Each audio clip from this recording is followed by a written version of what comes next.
VAT ইত্যাদি অনেক জায়গাতেই রাজস্ব বাড়ানোর চেষ্টা করা হচ্ছে, কিন্তু এখানে সরকার খুবই সংবেদনশীল এবং চেষ্টা করছে যাতে আমাদের যারা কষ্ট করে রেমিটেন্স আয় করছেন তাদেরকে যেন কিছুটা এক্সট্রা সহায়তা দেওয়া যায়। এটা এমন কোনো বড় সহায়তা নয়, কারণ 84 থেকে 122 এসছে, অলরেডি বিশালভাবে উপকৃত যারা রেমিটেন্স পাঠাচ্ছেন। তারপরেও সরকার চেষ্টা করছে তার নিজস্ব অর্থায়নে অল্প হলেও কিছুটা দেওয়ার জন্য, সেটাকে আরেকটু সুইট করার ব্যবস্থা করে। যে জিনিসটা সরকার করেছে যে এই ইনসেন্টিভটা কিন্তু যারা $5,000 নিচে পাঠান তাদেরকে ইনস্ট্যান্টলি দিয়ে দেওয়া হয়, এবং যাদের বেশি অ্যামাউন্ট থাকে সেটা ভেরিফিকেশন করে তারা দেওয়া হয়। এটা করা হয়েছে যাতে ক্ষুদ্র যারা পাঠান ক্ষুদ্রভাবে, নিম্ন আয়ের যারা কষ্ট উপার্জিত অর্থ যারা পাঠান তাদের টাকাটা যেন একদিনও আটকে না থাকে, ইনস্ট্যান্টলি এটাই হয়ে যায়। আপনারা লক্ষ্য করবেন যে আমাদের কিন্তু এখন সরকার থেকে একেবারে নির্দেশনা দেওয়ায় যে কোনো টাকা পাঠানোর 48 আওয়ার্সের মধ্যে এটা ক্রেডিট হয়ে যাবে। এটা একেবারে নির্দেশিত এবং এখানে কোনো ব্যত্যয় ঘটানোর কোনো উপায় নেই। আমরা মনে করি যে সরকার সবসময়, বাংলাদেশ ব্যাংক ইন পার্টিকুলার, এইসব বিষয়ে খুবই সংবেদনশীল, এবং যে কোনো চাহিদা যদি সেটা যৌক্তিক হয় আমরা সেটাকে কিন্তু গ্রহণ করে থাকি। যে কারণেই অনেকগুলো জায়গায়, যেমন হাই কমিশনার থেকে যে এনওসি নিতে হতো এক্সচেঞ্জ হাউসগুলোকে এই ড্রয়িং এগ্রিমেন্টটা করার জন্য, বাস্তবায়ন করার জন্য, সেটা কিন্তু এখন আর নাই, উঠে গেছে। আপনারা সরাসরি এটা করতে পারবেন। আমাদেরকে বাংলাদেশ ব্যাংকের অ্যাপ্রুভালেরও দরকার হয় না, এটা কমার্শিয়াল ব্যাংকটা নিজেরাই এখন দিতে পারে। এই জায়গাগুলোকে সরলীকরণ করা হয়েছে যাতে আমাদের রিলেশনশিপটা আরও স্ট্রং হয়, এবং এটাকে আমরা ব্যুরোক্রেটিক বেড়াজালে যেন আটকিয়ে না রাখি, সেই চেষ্টাটা আমরা করে যাচ্ছি। আমরা যেটা আশা করব আপনাদের কাছ থেকে সেটা হচ্ছে যে এখানে একটা সমস্যার সৃষ্টি হচ্ছে ইদানিংকালে থ্রু এগ্রিগেশন অফ রেমিটেন্সেস। অর্থাৎ আপনারা দেখবেন দুবাই থেকে রেমিটেন্স হঠাৎ করে 1 নম্বর হয়ে গেছে, সৌদি আরব 1 নম্বরের নাই। কেন? কারণ সৌদি আরবের টাকাগুলো সব এগ্রিগেশনের মাধ্যমে দুবাইতে চলে আসছে এবং দুবাই থেকে এটা বাংলাদেশে আসছে। এটা কিন্তু ভালো লক্ষণ না। ভালো লক্ষণ না এই জন্য যে কিছু প্রভাবশালী বড় কোম্পানি তারা এই অর্থটাকে এগ্রিগেট করে একটা বার্গেনিং প্রসেসে আমাদের এক্সচেঞ্জ রেটকে তারা ম্যানিপুলেট করার চেষ্টা করে। এই জায়গাটায় আমি মনে করি যে আমরা সরকার এবং যারা সেখানে কর্মরত আমাদের নাগরিক, তাদের সবারই দায়িত্ব নৈতিকভাবে এবং দেশের স্বার্থে যে এই এগ্রিগেটেডদেরকে অ্যাভয়েড করে কিভাবে নিজেরা সরাসরি টাকাটা তাদের ব্যাংক অ্যাকাউন্টের মাধ্যমে বাংলাদেশের ব্যাংক অ্যাকাউন্টে দিতে পারেন। তাহলে কিন্তু আমরা একটা ইন্টারমিডিয়েটকে কেটে ফেলতে পারি, এবং তখন কিন্তু এক্সচেঞ্জ রেট ম্যানিপুলেশনের সম্ভাবনাটা কমে যায়। আমি একটা এক্সাম্পল দিই। এই গত সপ্তাহে 2 সপ্তাহ আগের কথাই, সকালবেলা একটা কোম্পানি থেকে কেনা হলো 120 টাকা দিয়ে ডলার, আমাদেরই একটা ব্যাংক, সরকারি ব্যাংক। বিকাল 5টার সময় সেই একই ব্যক্তি একই কোম্পানি থেকে ডলার ক্রয় করলো 27 টাকা 50 পয়সা, 127 টাকা 50 পয়সা। এটা কেন? ওই যে এগ্রিগেটর সে বেঁকে বসলো যে সে টাকা দিবে না, ব্যাংকের একটু প্রয়োজন ছিল, তাকে একটা এসি সেটেল করতে হবে, তো সে যে কোনো মূল্যে কিনে ফেললো। এই যে কিনে ফেললো এটা কিন্তু বাজারে উঠে যায়। তখন পরের যে এগ্রিগেটর বলবে, ওকে তো আমি 127 টাকায় দিয়েছি, সে তো সরকারি ব্যাংক, তুমি কেন আমাকে 28 টাকায় দিবে না? এই খেলাটা বন্ধ করতে হবে। এই খেলার কোনো শেষ নেই, এটা চলতেই থাকবে। আমি 28 টাকা দিলে সে বলবে 30 টাকা দাও, 30 টাকা দিলে বলবে 35 টাকা দাও। কাজে এখানে আমি মনে করি ক্ষমতার সোর্স কিন্তু আমরা, আমাদের দেশে তাদের টাকা পাঠাতেই হবে। আমরা যদি তাদের কাছ থেকে 7 দিন না নিই, তারা কিন্তু আউট অফ বিজনেস হবে। কারণ টাকা ডলার তো সে কিনে ফেলেছে, অলরেডি সে কিনে ফেলেছে, তার এখন টাকা তার কাস্টমারকে সে অলরেডি দিয়েও ফেলেছে। He is exposed on two ends, dollar এন্ডে, টাকার এন্ডে। দুটো লায়াবিলিটি সে বহন করার মতো তার সব সক্ষমতা কয়দিন। বাংলাদেশ ব্যাংকের একটা লায়াবিলিটি এখানে অ্যাক্টিভ করে নাই। সো এই যে হিসাবটা এখানে আমি মনে করি যে আমাদের অল ব্যাংকার্সদেরকে আমি বলবো, অল বড় বড় যারা ক্রয় করে তাদেরকে বলবো এখানে আমাদের একটা রোল আছে যে প্যানিক হওয়ার কিছু নাই। বাংলাদেশের ফরেন এক্সচেঞ্জ রিজার্ভ এখনো 4 মাসের উপর আছে। আমরা 7 দিন 10 দিন 15 দিন আমরা রাখতে পারবো। আমাদেরকে এগ্রিগেটরের কাছ থেকে না কিনলেও চলবে। ওই 10টা এগ্রিগেটরকে ব্যান করে দিলেও আমাদের কিছু আসে যায় না। There are hundreds of others who can transfer money বাংলাদেশে। টেকনোলজি আজকে কোনো শর্টেজ নেই, কিন্তু আমাদের একটু মানে একতাবোধ থাকতে হবে। কাজেই আন্ডারহ্যান্ড ডিলিং এর মাধ্যমে যেন এই ট্রানজ্যাকশনগুলো না করা হয়। যদি কোনো বড় ট্রানজ্যাকশন আসে, come to the central bank. Central bank যেটা আমার এই $50 বিলিয়ন সেটেল করতে হবে আজকে, $100 মিলিয়ন সেটেল করতে হবে আজকে, আমরা করে দেব, প্রয়োজনে জোগাড় করে দিব বা নিজেরটা অর্থায়ন করে দেব। কিন্তু হঠাৎ করে আমি এক্সচেঞ্জ রেটকে 5 টাকা 10 টাকা বাড়িয়ে দিয়ে আমি ওইটাকে ট্রেড করে সেটেল করব, সেটা কিন্তু কোনো দেশের বাণিজ্য নীতিতে এক্সচেঞ্জ মার্কেটে অপারেশনে অ্যালাউ করবে না। সবসময় একটা নিয়ম আছে, বলে স্মুদিং আউট। 4 আনা তফাৎ হতে পারে, 20 পয়সা তফাৎ হতে পারে, কিন্তু 5 টাকা 10 টাকা তফাৎ এক রাতে কোনো এক্সচেঞ্জ মার্কেট আপনি দেখেছেন? ডলার রেটে কোনো চেঞ্জ হয়? ইয়ে রেটে চেঞ্জ হয়? ভারতীয় রুপিতে কোনো দিন 5 টাকা চেঞ্জ হয় না, 10 পয়সা চেঞ্জ হয়, 20 পয়সা চেঞ্জ হয়। তো আমাদের এখানে আমাদেরকে একটু অর্গানাইজড হতে হবে, মার্কেটকে বুঝতে হবে, মার্কেটকে পরিচালনা করতে হবে। যাই হোক, আমি মনে করি যে রেমিটেন্সের প্রবাহ আমাদের যতদিন আমাদের জনশক্তি আছে, জনশক্তি রপ্তানি আমরা করব, আমরা রেমিটেন্স তাদের কাছ থেকেই পাবো। সেটাকে আমরা সাদরে আহ্বান করব। সেটাকে ব্যবহার করার দায়িত্ব আমাদের, সেটাকে ব্যবহার করার দায়িত্ব আপনাদেরও। সঠিকভাবে নিজের ফ্যামিলিকে ভালো করাও একটা কিন্তু investment in social development, investment in ফ্যামিলির যে ডেভেলপমেন্ট, স্বাস্থ্য, শিক্ষা, বাড়িঘর, এগুলো কিন্তু অনেকেই বলে যে এটা অপচয়।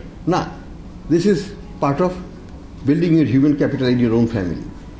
বাংলাদেশের যে সচ্ছলতা গ্রামীণ অঞ্চলে এসছে, এটার মূলে কিন্তু এই রেমিটেন্স। আমরা তো জানি এই যে $30 বিলিয়ন এই বছর আসবে, এটার 80-90% যাবে গ্রামে। বিশাল অঙ্কের টাকা। টাকা দিয়ে গুণ করে দেখেন এটা কত টাকা হয়, কত লক্ষ কোটি টাকা হয়। এই টাকাটা কিন্তু গ্রামে যাচ্ছে, এবং গ্রামীণ অর্থনীতির যে মূল চালিকা শক্তি কিন্তু এগ্রিকালচারের চাইতে এটা কোনো অংশে কম নয়।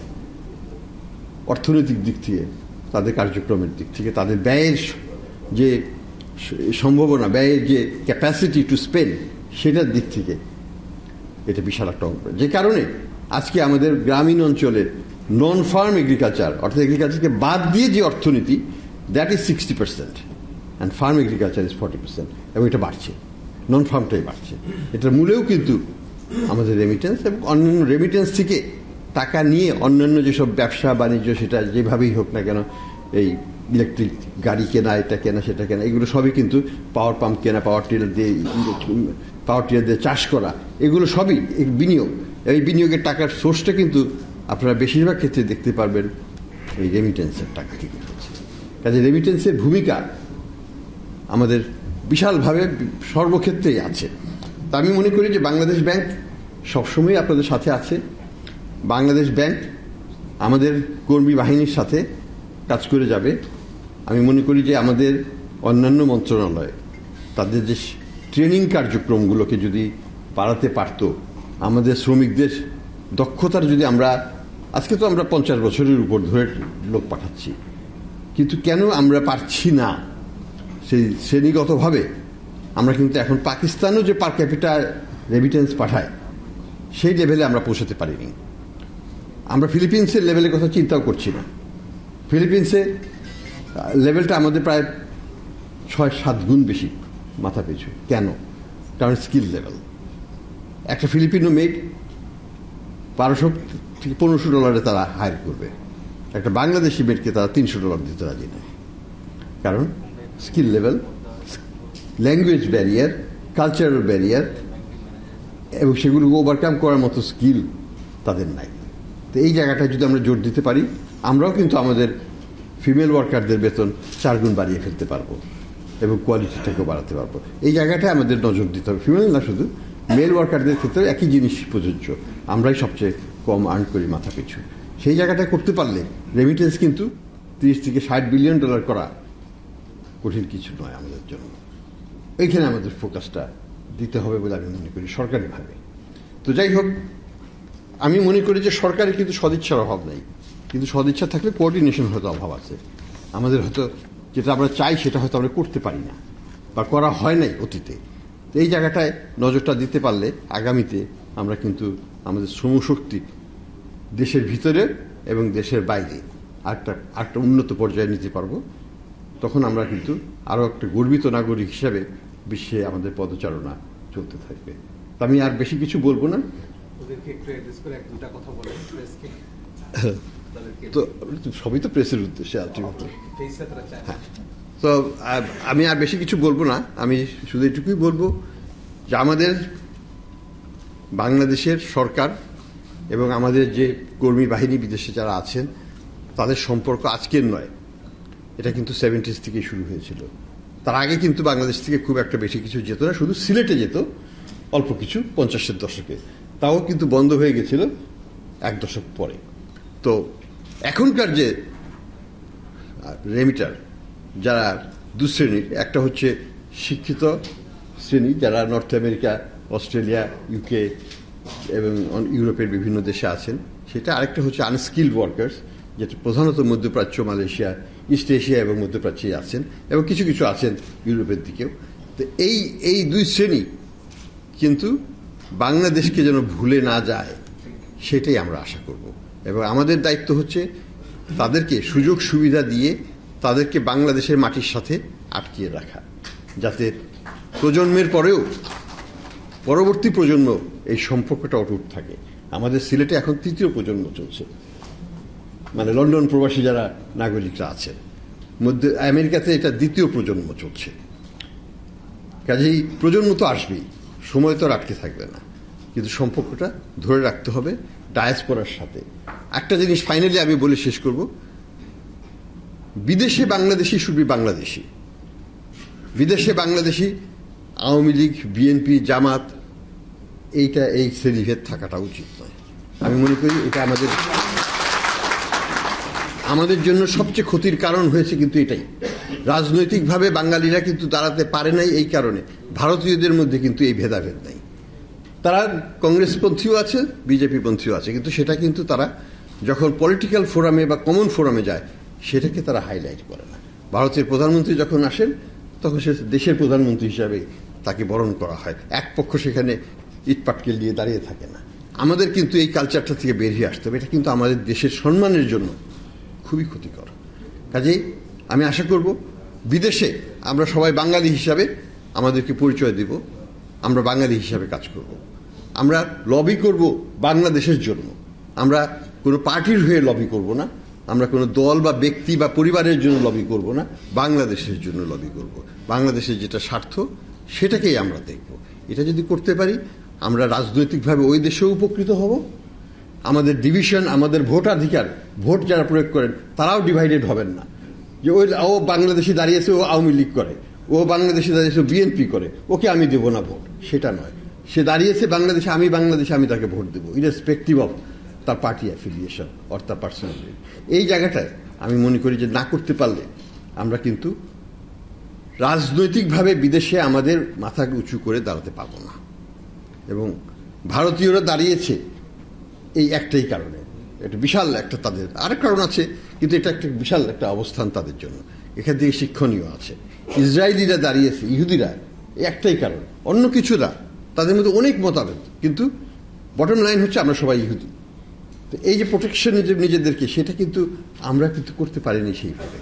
সেটা করতে পারলে আমি মনে করি যে বাংলাদেশের যে পলিটিক্যাল স্ট্যান্ডিং বিদেশে আমাদের যে সম্মান, আমাদের প্রতি যে সম্মান যেটা দেখানো, যেটা পররাষ্ট্র উপদেষ্টা মহোদয় নিশ্চয়ই অনুভব করে, সেটাকে আমরা আরও অনেক উজ্জ্বলতর করতে পারি যদি আমরা এককভাবে দেশের স্বার্থে শুধু বাংলাদেশি নাগরিক হিসেবে, বাংলাদেশি হিসাবে নিজেদেরকে পরিচয় দিই।